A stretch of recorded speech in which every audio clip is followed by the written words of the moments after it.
Welcome back to Benny's Custom Works, proudly supported by Valvoline and Sparesbox. Don't forget Benny5 on checkout. This week, we're back on the Fox Mustang. We are going to finish up all the braking system upgrades that we had started previously. As usual, things don't always go to plan.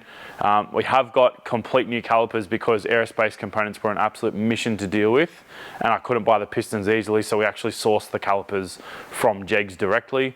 Bit annoying when you can't actually buy parts easily from the manufacturer, but I'm sure I'll rant more on that later. Let's dive straight in because we've got plenty of stuff to do. I have already removed the left-hand front hub. I was really hoping to get new hub seals for this today because unfortunately online Jegs did not list the seal specifically. For whatever reason, parts seem to be actually quite hard to get for this brake kit unless you're buying consumables or a whole caliper. Don't know why. If I'd put this car together from new, if this had standard brakes on it, we probably would have put TBMs or something else on it that we know we can get parts for easily. Strangely, the wheel bearings in this had very little grease in them, which is mildly concerning, but to be fair, there's actually no real damage on the bearing face. That being said, when we repack them today, we are going to actually load them up a lot more. So the plan is basically to replace the discs. I'm going to clean the hubs up, put new wheel studs in them. We've got new hell braided brake lines as well, actually, because the brake lines on this car look like nitrous lines. We've got new calipers as well, I think I already mentioned, because we couldn't get pistons easily.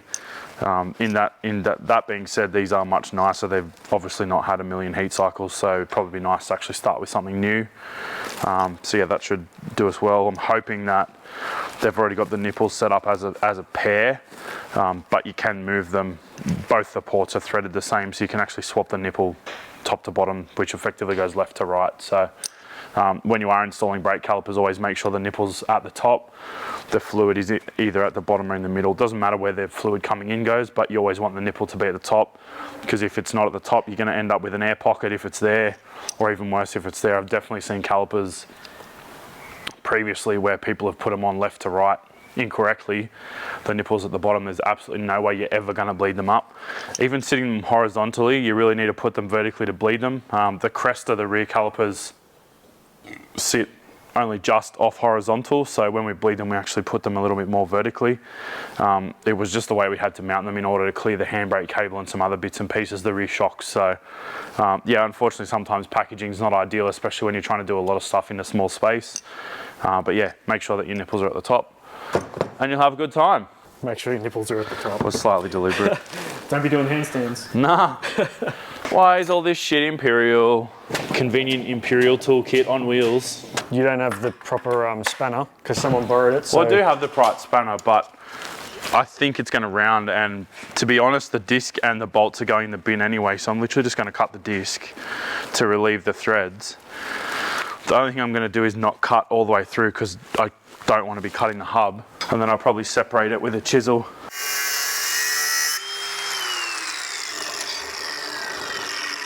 I'm hoping I can just hit this with a hammer a few times and then that'll be us done. Where's my good block of wood? Now keep in mind this is definitely not the right way to do this, but this brake kit's actually been together for quite a while and it's all well past its use by date. I actually cut the disc in half.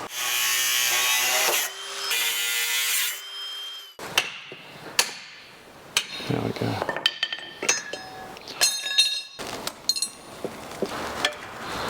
There we go. Yeah, sweet. Now it's had a heat cycle, because that disc was under a lot of tension as well. Got it. We're nearly down to parts we still want to keep. We've just got to get rid of these wheel studs now. That's the strangest sound I've ever heard out of that. It's like it was screaming in pain. That's just dry aluminium. I'm going to actually keep those wheel bolts. There's really nothing wrong with them. The wheel bolts? Studs, bolts, whatever. Yeah, right. As opposed to the fake ones. Wheel, fake. Does bad even by your Thanks. standards. Thank you. Literally just run them with some Scotch-Brite just to tidy them up a bit. We might actually need, well, A, some new Scotch-Brite, and B, some more lathe speed. I just didn't want to go cranking 800 RPM into it straight away and then getting a hub in the face. Let's go 500. I think that's reasonable. Look at that sheen. I mean, it looks a lot nicer than it did 2 minutes ago. May as well wind some wheel studs in. Ooh, nice and shiny. Hopefully nice and stoppy too. When I moved it around the other day with the front calipers removed and blocked off, Yep. it drove the same. Us thinking it just had shit brakes, Yeah. it had shit brakes because it only had rear brakes. Yeah, wow. But also having better pedal ratios may mean that it was more efficient. I really don't like that you can't get a socket on these to tighten them properly. Like you've literally got to use an open-ended spanner. Like why couldn't they have bored a hole through there? True. So you could tighten it properly. Everyone loves packing wheel bearings, especially you. Yeah, but I have leveled up and got gloves for my internet friends. Well, I don't think you have leveled up because I've seen you do this before. With gloves? Yeah, with gloves. Oh, okay. Yeah. Because then you do the trick where you take the glove off and then... Oh, and then all the grease is gone. Yeah. That was before wipe-its. I'd probably raw dog it again with wipe-its now. Because you know what the worst thing is? If you blow a hole in the glove while you're doing this, you just fill the glove with grease. Yeah, it just holds it there. This is a method I was shown as an apprentice to just pack the bearing. So you basically just keep running the grease through the bearing using the palm of your hand until it spurts through the other side. You can buy fancy bearing packers, but I'm a bit old school in that regard. I can't even imagine what a bearing packer would look like. Just like a plastic tub that you need I think you need a grease gun to force it through. Yeah. Like there's heaps of different ones and some of them are freaking expensive. Yeah. No, this sounds... I have a hand. The hand cost me no money. Like that's 2 bearings done straight away. Just gonna grease inside the hub too because I said before, which I'll probably show you guys once we get the other side off, how little grease was actually in these. And being how fast that these are spinning. Don't love that. Can you do me a favour since I've got greasy hands? Can you just flip that hub over for me? Just so I don't have to take these off. What if I don't want to? You're a dick. Oh no, did you split the glove? Nah, I put grease on my Valvoline jumper. Oh no. At least it's an appropriate jumper to have Valvoline grease on. Yeah, true. That is definitely a winner. I will agree that in that instance, gloves are awesome, but I'm definitely not a 24/7 gloves guy. Looks cool if you can pull it off. Is that a glove pun? If you can, it's cool if you can pull it off. I keep that one because it's still good. Fruity. Thanks for the sound effect. So that seal is responsible for keeping that grease where it needs to be. Yeah, and also keeping dirt out of that bearing assembly. No more aqua kick flips for you. I can't do any aqua kick flips. How do you know? If I can aqua kick flip, whatever that is, I'll let you know. Kick flip a surfboard. Can you ollie? I can. You see those people like just riding like the steepest hills? Nuts. Was that a pun? No, it wasn't. Your subconscious mind. We're both winning Oh, here. great coincidence got We're us. both winning at comedy. Depends who you ask. Ooh, that spins really nice. It does, doesn't it? It's got ABEC 7s, bro. What is it up to now? Like ABEC 11 or some crap? I have no idea. Bro, I remember when like ABEC 7s came out, it was like, whoa. The bee's knees. Yeah, bro. I know there's ABEC 9s, but man, I feel like even more of a I feel like there's an 11 or something. Even more of a flex, just use bones, and they don't even have ABEC rating or anything. Whoever named this split pin, genius. It's just all it needed, you know? It's just simple. Well, it has many names, believe it or not. The split pin? It does. Of course. Like nicknames? Cotter pin. I don't know. No good. It depends on the country, really. Yeah. Cotter pin is more of an American name. I'm gonna put this caliper in, even though the nipple's on the wrong way, just to mount it, because then I can swap it on the car. You know what I should do? Actually check, because if both of them are the wrong way, I'm effectively just putting the wrong caliper on. You know what the other thing is? I never even checked if they were both the right caliper. I only checked the first one.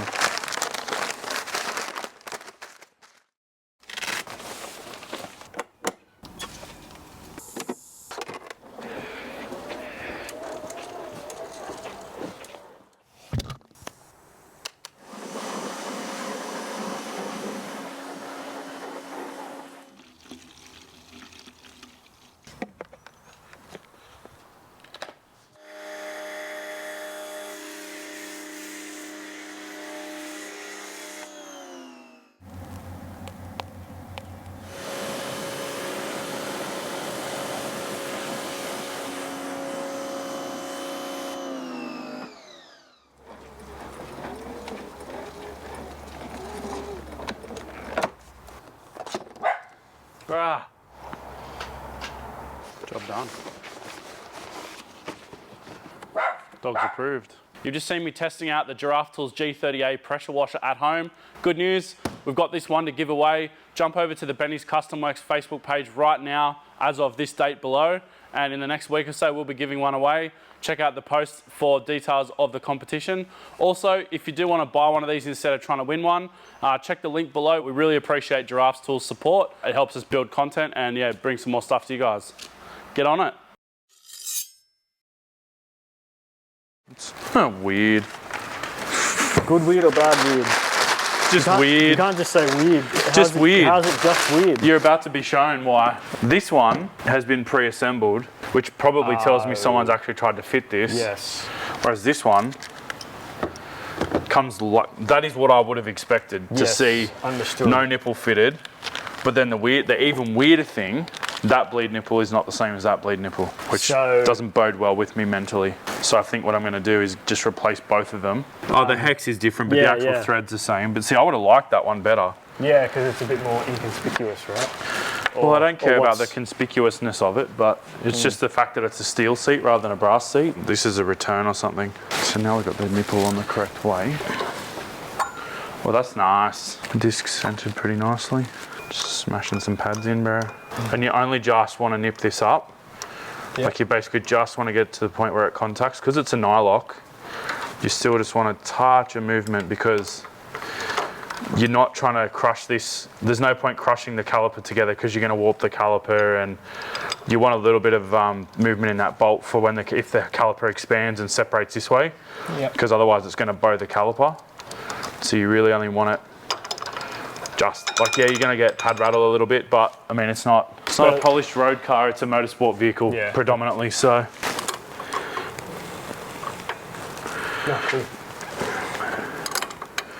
Just going to tighten these up properly. Good remembering. Now I can start putting our brake lines in. This is how the hydraulic system activates the caliper. Right. And this is how you get air out. Remember how I said these lines are a bit short? Like that gives you an indication of how short that was, because there was there's originally a 90-degree fitting on that. Yep. And at rest, that line wants to be there.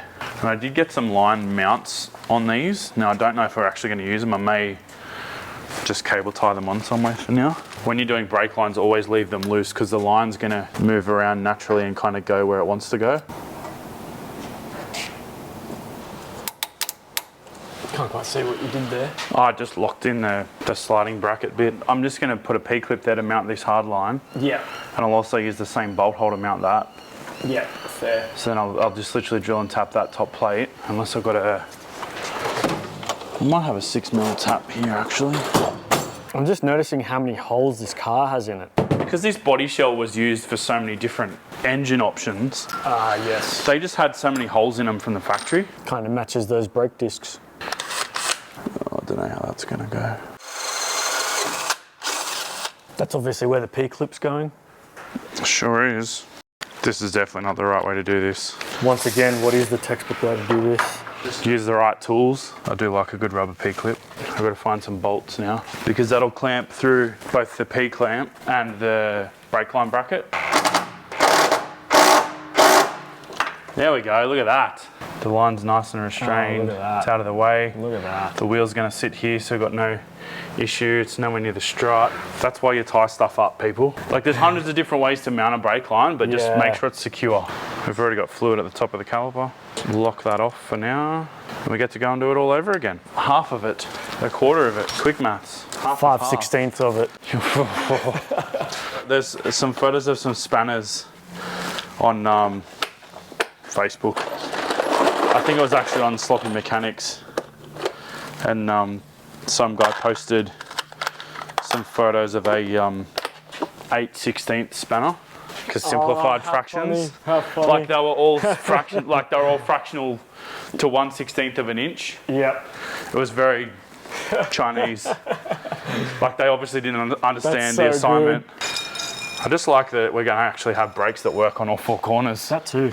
That is a favourite of mine, is having functional brakes. How fast does this car usually go? 170 mile an hour, give or take. Yeah, there you go. So not that fast. Only like 300 k's an hour. Yeah, it's going to be all warm and fuzzy knowing that you might be able to stop after you've gotten to that speed. It's pretty impressive how good those rear brakes are, really. They stop this car, which it's not. But don't lock up. It's not a light car. Oh yeah, get in.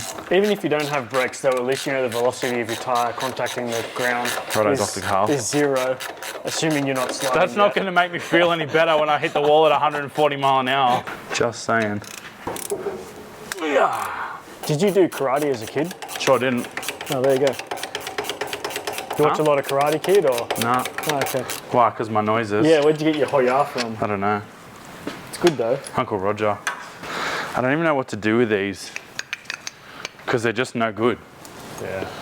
Like, do I keep them and still try and get pistons eventually? Maybe when we're back in America, and then rebuild them as spares? Do we need spare calipers? Like, let me help you talk this through. Will they be in your way if you keep them? No. Well, then it's not hoarding, and you could probably keep them. You're an enabler.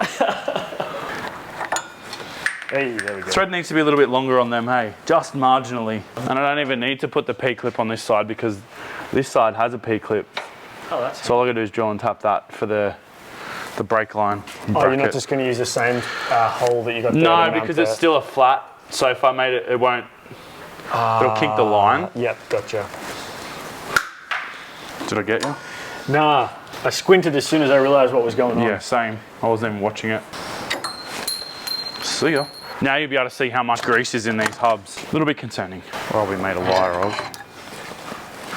Yeah, no, see, there's not really a whole lot going on there. Oh, that bearing's munted.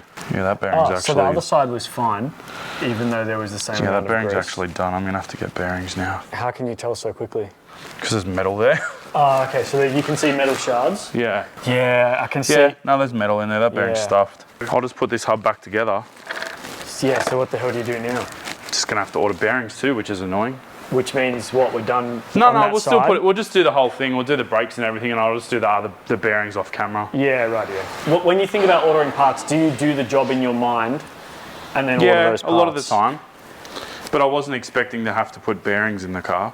Yeah, right.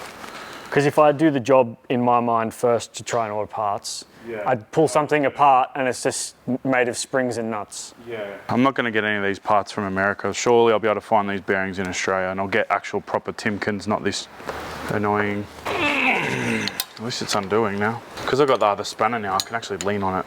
It's always pays to have the right tools, kids. This is heaps easier with a real spanner instead of trying to use the wrong spanner. The choppies. So you don't have to cut the discs up, but it is very tight. I still don't like this method. I feel like a hole through there and an Allen key would have been much prettier. A nicer way to do and undo them. Yeah. Oh, that's annoying me about the wheel bearing. But I'm also stoked that we found that, because if that had properly collapsed, that's a bad time.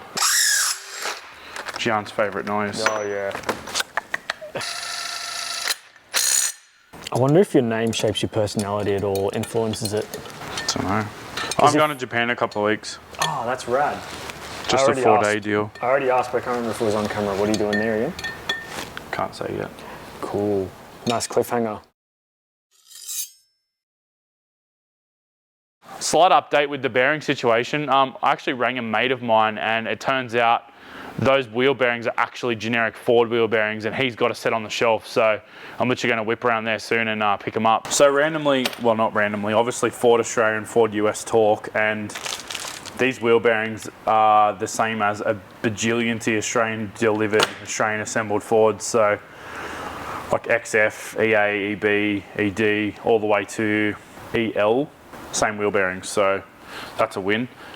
The one annoying part is the seal is different, so we are going to have to revisit it, but I have actually managed to get both the seals out undamaged, which is annoying because that one's actually already gone back together. But I will actually replace both the bearings. We're also going to replace the bearing cups, even though they're not, they look fine, but I don't want to be doing this job a third time, and I don't really want this thing to have brake issues / brake failings, because that's a bad time. Can you help me again? Oh yeah? Can you open that other bearing? Actually, all the other bearings. I may as well do all 4. I don't know if I can film it while I do this. You might not be able to. But check this out. Where'd the other one go, Gian? Magicked. Over to your hand. At least we remembered to do the thumbnail this week. Yeah, that's a big win for us. Yeah, I like that. We should make that part of our intro, is shooting the thumbnail. Things to think of for the future. Just trying not to smuts the counter. Yeah. Counter? We are very Americanized.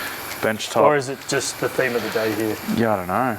I literally feel like I speak a different language when I go to America because I consciously try and use the American names for things.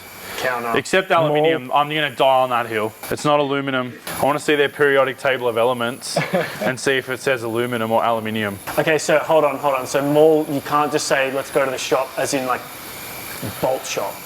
Like bolt mall. No. You don't say bolt mall. There's no bolt mall here. A mall is like a group of shops. Oh, so we would say like a shopping centre. That's that done. Shazoot. And then I just need to wait for my seal. If it's not clean now, it's not going to be clean at all. It's pretty good.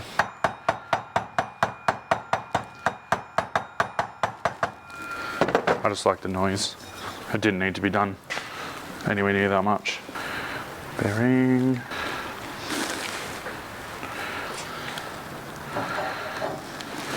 Well, that is a fantastic outcome. Now, these aren't going to spin as freely because they're brand new bearings. You want just the tiniest bit of play. Because on these style bearings that aren't like a pre-assembled bearing, you actually don't want to crush the guts out of them because you're literally crushing the guts out of them. We're back in the game, Gian. Fear not. I was just about to enjoy how much nicer these look now.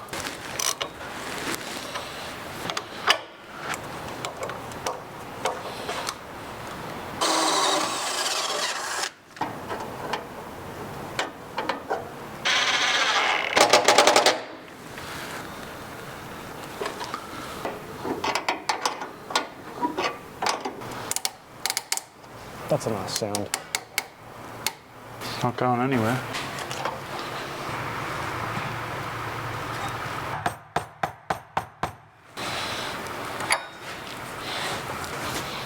I'll do me. Pretty much just got to put calipers on. Find this other caliper bolt. There it is. Some magical green water. What does the magical green water do? Stop the bolts falling out. That is magical. And green. Have they got a leak going on over that side, or the nipples bled up as well? The top one, yes. Yeah, sick. A bit of gravity bleeding action. Sick. And I did already tighten the boss for the nipple too. So you tighten the boss's nipples. So is that a nipple crivel? You're a clown. So the front's pretty much done apart from a bleed. So just got to do rear pads. Then it's leg day. Can't remember what the rear pads even look like on this. Look how to do them. Oh yeah, same deal. You just got like a crush spacer in it though, which is strange.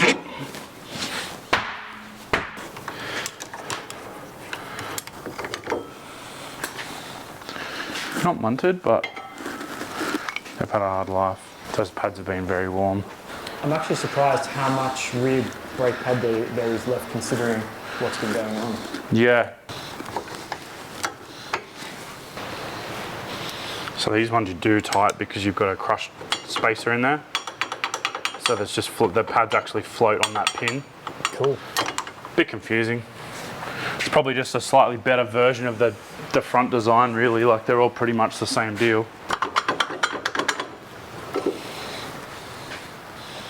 How are they looking? Is it similar to the other side? Yeah, same kind of deal.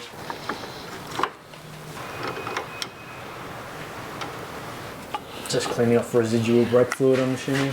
Oh, yeah, everything. So you know how every time you say, this is exhausting work when we work on exhaust? Yes. You're going to say something about brakes? No. Don't break it. You don't have brake puns. Don't break it. Get in the bin. I know you chose to ignore that first one. I ignored both of them, they were both bad. You don't make a pun if you've already brought attention to it. That's the whole idea of a pun. I see. It's supposed to be subtle. I see. Sorry, I didn't study comedy. You're not like, hey, I'm just about to deliver a pun, you should check it out. Yeah. Just about to drop a pun. Thanks for the tips. Millennial kids. Even a millennial, probably not. I don't even know. Yeah, neither. I don't know. I don't care for it. Yeah, agreed. It's just a bit of lube. Yeah, but isn't this the... No, this is the ARP thread lube. Yep, the actual one. So this is fine. Yeah, right. You know what's good about today? Lots of things. No leg day. For you? For you. Really? Yeah. Oh, you got the suction bleeder thing. No, I got a pressure bleeder now. It's going to work. Oh, yeah. You're just tuning in, I have to pump your leg for an hour. This thing's pretty cool actually. It's got a bladder. So you fill the brake fluid in a bladder and then you put air pressure in the backside of the bladder, and actually the air pressure is what squeezes the bladder and forces the brake fluid out that way. Ah, smart. And it's got its own air regulator too. So you don't have to worry about shop pressure going into it. Lovely. And blowing it to the moon. One thing you do need to do with these is make sure that your hose is bled. There's no air in it before you connect it to the vehicle, because otherwise you're literally just putting air back in the system again. So I normally just use another fitting from the kit, because there's 6 or 7 fittings in it, and it just forces all the air out of the hose. It does waste a bit of brake fluid, which is a bummer, but I'd rather waste 100 ml of brake fluid, or not even really. Rather waste a bit of brake fluid than have air in the system, because we're going to waste more having air in the system. Yeah. That's very nurse-like of you, bleeding up the IV lines, whatever. Okay. Now we go up. No, you're on the go up side. Yeah, do you want me to go up? May as well, why not? Cool. Just say when. When? Black button. Yeah, just send it. Yep, cool. Oh, stop. No, not really. Here's some more footage of Benny being a dick live. You can go up now. You mean your 2/8 spanner? No, that's half inch. You'd be terrible at match at Imperial. This does work very efficiently. What are you waiting to see, air-wise? Just bubbles. Just some brakes. If there's any air in it, it should go. From the top we're looking at? It'll come out the nipple, yeah, because the fluid's not coming out there, it's coming out there. Yep. Because like I said before, the nipple down there is never going to work. You want it right at the top. Yeah. But by that, I think we've obviously bled the master well up the front. So that'll be my guess, is that we've just got that sorted. Because I would have seen air by now. Yeah, okay, cool. Why do you use brake cleaner over degreaser? Like, I literally never ever see you use degreaser for anything. Brake cleaner typically doesn't leave any residue. Righto. So there's no, like, degreaser specifically, you can end up with a lot of the aerosol degreasers are like liquid soap and white spirits. So you'll end up with residue on whatever, especially brakes. You don't want any oil. Like, white spirits is a little bit oily, like turpentine almost. Yeah. So you don't want to be having that sort of stuff on your brakes. Just nothing. That's good, right? Yeah. Well, there shouldn't be a lot of air in the rear circuit, really. It should only be from the master cylinder change, but we did bench bleed the master and then also bled the hard lines in the bay, so such marginal fluid, also air in the fluid. Yeah. That's got its way all the way back anyway. The other thing I like about this new system that you got here is I don't like the noise of the other thing, the suction thing. Yeah, that. Yeah, it takes quieter because it's not leaking air constantly. So the brake sucker is using a Venturi effect to pull the fluid through. Like, it's a pretty inefficient way of making vacuum. Yeah. That's why you've got that constant hissing noise of air. Yeah. Now we'll see some air come out, maybe. Yeah, there we go. It's pretty well right now. Oh well. Don't worry, everyone, I've got the other side for you. So I just saw a drip from there. Yeah, there is a fluid leak forming there, which is a bit weird. Oh, is it coming from the top though? Can't. When it did the air bubble Watsy. No, I mean, it needs to be nipped when up. it did the air bubble thing, could it have leaked from there? Oh yeah, true. Because yeah, that's what it is. I think I see it. Yeah, no, you're 100% right. God, I'm glad I got all that on camera. Yeah. The one time I'm right. Gian the brakeologist. We pretty much just got to bleed the brakes and then drive it around. There you go. See what I mean now? Yeah. It'll do it more. See? Yeah. See, this is why we can't make a podcast. Why? Because the sound and the vision right now doesn't really compute. Yeah. People will just think you're being rude. That's bled now anyway, really. The pressure bleeder definitely makes a difference. Yeah, what a win. Well, I mean, also bleeding everything correctly as you assemble it too makes a difference. I like to, when I'm replacing calipers and flex lines, actually leave the nipple loose on one while I'm doing the whole thing, because then it effectively lets you gravity bleed the whole system. This thing actually also saved a lot of time. Oh man. Like, if you're doing brakes all the time in a shop environment, yeah, you'd make tons more money. That'd be right. Your phone rings as soon as you step out of the area. Yep. The area. And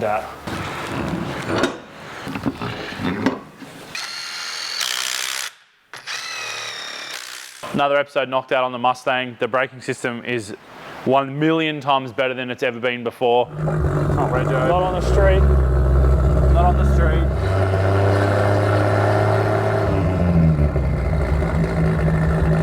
Heaps better. This has absolutely no lock at all. Like, it's like the reverse of a drift car. Yeah. So really, it's probably like more effort to steer the steering wheel in during the burnout than what it needs to be or whatever. Like you have to make big steering wheel movements for little. 'Cause you're not really drifting. Yeah. Thing goes pretty straight in the burnout. Really stoked with actually having working brakes because I was always confused as to why this thing. I mean, it stopped, but it was never great. Like it just always felt lazy. So I thought, oh, maybe because it's got the manual pedal set up in it rather than the boosted brake system. I mean, there's probably a lot of different things that we've changed that have made the whole thing better.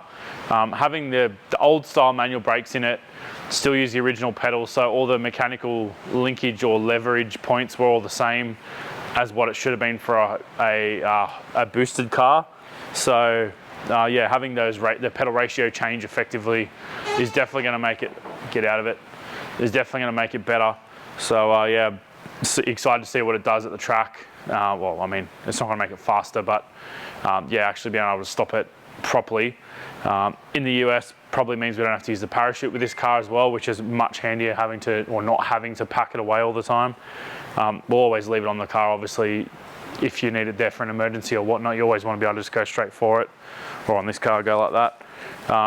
But yeah, it's awesome to have it back up and running, and yeah, a few more little tweaks, and yeah, hopefully we'll get it back to the track soon. The chassis cert is actually out on this car as well, so we do need to get it reteched in Australia. But I wanted to make sure everything else was happy before we went down that road. I do still want to make the new tank, or get the new tank made, the new under tray made, because it will need an under tray for the chassis cert here. So yeah, still a few things to do, but yeah, we're definitely heading in the right direction. Thanks for watching, guys. We'll see you next time.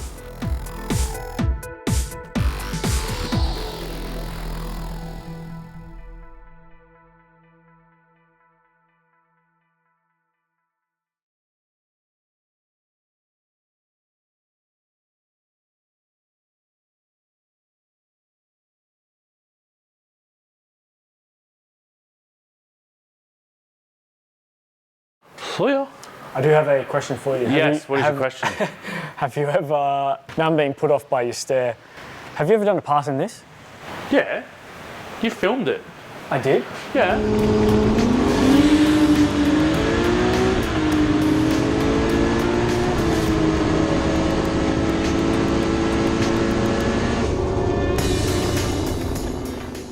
I was just thinking, how have you actually tested the brakes? But yeah, I've driven it. I've driven it on the street in the States yeah. and at the track. There you go. Did I tell you that we've got a 9-inch diff for it? Ooh. So there's still more changes to be made. This has always had the wrong diff ratio in it. It's always had 308s in it because it was all we could get at the time. Because when we bought this car, it was like an 8th mile nitrous car, so it had 411s, which was never going to work. And when we were building the thing in Charleston mid-hurricane, the only gear set we could get at the time was like 308s or 307s or something. So yeah, we're going to go to a 3.5 in the 9-inch, the same as the Cresta, but the 9-inch we've got is actually 40 spline axles, so it's bigger than what's in the Cresta. Does it need 40 spline axles? Not really, but the 9-inch was already in another Fox Mustang. It was actually in Jace's Mustang from Tough Mounts. So yeah, he's pulled that car apart and he's doing all sorts of stuff with it too. It's all a secret squirrel that I can't talk about. But yeah, we got the diff out of that. So sooner or later we'll get the diff in. Unfortunately, we are going to have to do some fab to put the diff in. The fuel tank's going to have to get moved again because we want to run it much lower than what it is now, because it's got that real big rake in it. So I want to get the rear end down, get the rear arm geometry in a better spot, because at the moment it's really not doing what a radial car should. It gets down the track, but I think once we put that 3.5 diff gear in, it's just going to start blowing the tires all the time. So I really want to get the rear end lower, get some anti-squat into the car, get the geometry right so that it actually works properly rather than just kind of half doing it. Because yeah, it's got to be right. So we'll see. We'll work it out. That'll obviously help keep the nose down for launching, but how about getting the grip? Will that help with grip as well? Yeah, so changing the bar angle or anti-squat actually drives the diff into the track. So it does help with the grip, but it also basically what they call separates in the back, and it pushes the nose down and also drives the tires into the track. So having anti-squat to a degree helps a lot, but if you've got too much anti-squat, it doesn't work either. So you've got to get that number right. But fortunately, the rear end geometry in a Fox Mustang is just absolutely ideal for drag racing, and that's why so many people race them. But yeah, this one's kind of always run that really tall rear stance to get the tire under the guards. But yeah, it'd be nice to actually we got halfway through doing rear end upgrades in this car.